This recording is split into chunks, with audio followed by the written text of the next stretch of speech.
And there you have it. Sony did the right thing.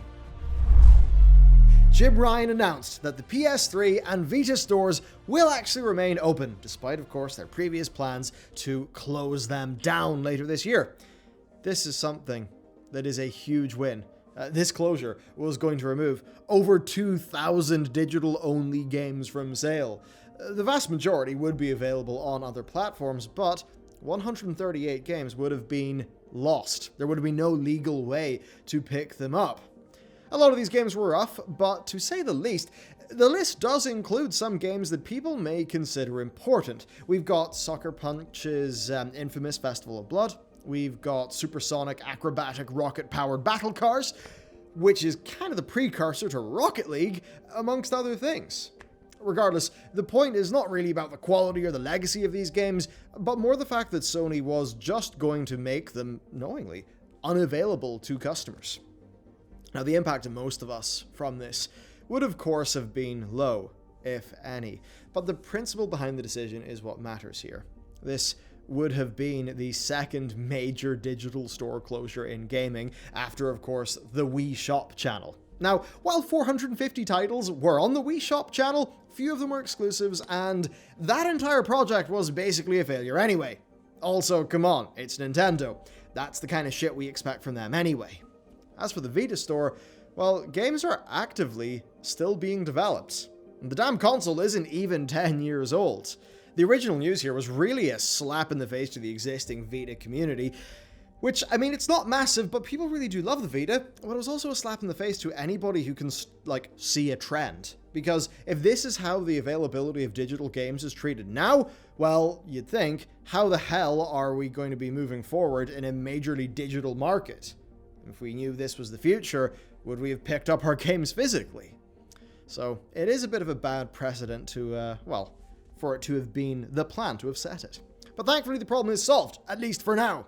We convinced Sony to do a 180. How did we do that? Well, pressure, PR, and telling Sony exactly what we thought. We may even have had some help in the inside. So we've got Jim Ryan's statement that said, "We see now that many of you are incredibly passionate about being able to continue purchasing classic games on PS3 and PS Vita for the foreseeable future." Yeah, I think if any company gets an onslaught of messages that are just confirming purchase intent, then you can be sure that they'll listen. That said, I think a bunch of people will have just hopped on it because the story was kind of the thing that was going on. Also, this is a story that dominated headlines, so in a way, Sony had no choice but to address it, or else they'd risk looking very bad. So basically, they killed two birds with one stone here. They clawed back some goodwill, and they gave their old stores a shot in the arm. We win, and they win. Now, since the PSP store is actually still closing, 35 games will bite the dust, but I guess we've got to draw the line somewhere after all. I mean, you could say that Sony might actually have a good reason for doing this in the first place. I mean, for an example, ages ago we reported on the significant issues that Sony appeared to be facing on PlayStation Network. That was even resulting in old game purchases on those stores being completely lost in people's accounts. So a wild guess is that maybe Sony found some massive problems with how their old stores were built, and the easiest thing to do was just to go scorched earth and remove them.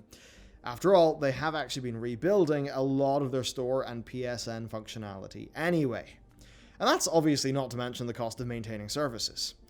Now, at the end of the day, they probably just knew that this would have been a PR hit, just, not a PR hit of this magnitude. We told them they were wrong, they did their complete U-turn. That's it, right? Obviously not.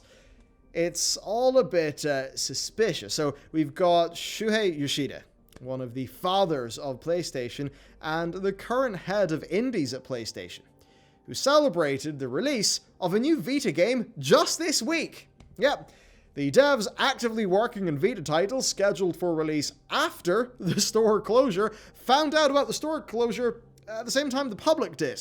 So if you're to put on a conspiracy theory hat here, you could come to the conclusion that Sony is not of one mind, and that whoever actually pushed the store closure through maybe didn't do it with everybody's blessing. Maybe, just maybe, all of the public outcry was in fact ammo for Vita advocates within Sony. Maybe it helped them make their point. To be completely clear, that is obviously all speculation. Disagreements within a business are common and are not necessarily indicative of major internal turmoil or anything like that. So, now there's one last incentive for us to look at. This has been an utterly brutal month for the PlayStation brand amongst core gamers. Their failings, their shifting focus to blockbusters, their shuttering of a beloved studio, and their seeming distaste for their legacy, that's all been in the news. They announced they're closing all stores within the same news cycle as the C-bomb being discovered. And for that, long story short, if a PS4 or 5 CMOS battery dies, it needs to connect to Sony servers to verify its internal clock before it will play games again. Now that sucks if the battery dies and you've got no internet, and would be even worse if Sony servers went down, and I guess eventually they will, but probably a long time away. For what it's worth, actually, on that, Sony support staff are telling people that the matter is under investigation, but that a solution will take time. I mean, realistically, it's an extremely long-term problem, but the C-bomb branding made for some explosive fuel to an already huge fire for Sony's public image. So, reversing their store closure, I think, was the fastest way to claw back some goodwill, and already it has worked beautifully. The headlines are not PS4 and PS5 will stop working eventually anymore. Instead, they are Sony listened to fan feedback. Now, at the same time, this is actually just a huge win. Now, it might only be a stay of execution, but it also could be a first step. Sony acknowledging that we find value in older games as they were, and not just in remakes. If they pay attention to what people are really asking for, this could be the first battle won in a war for Sony's legacy.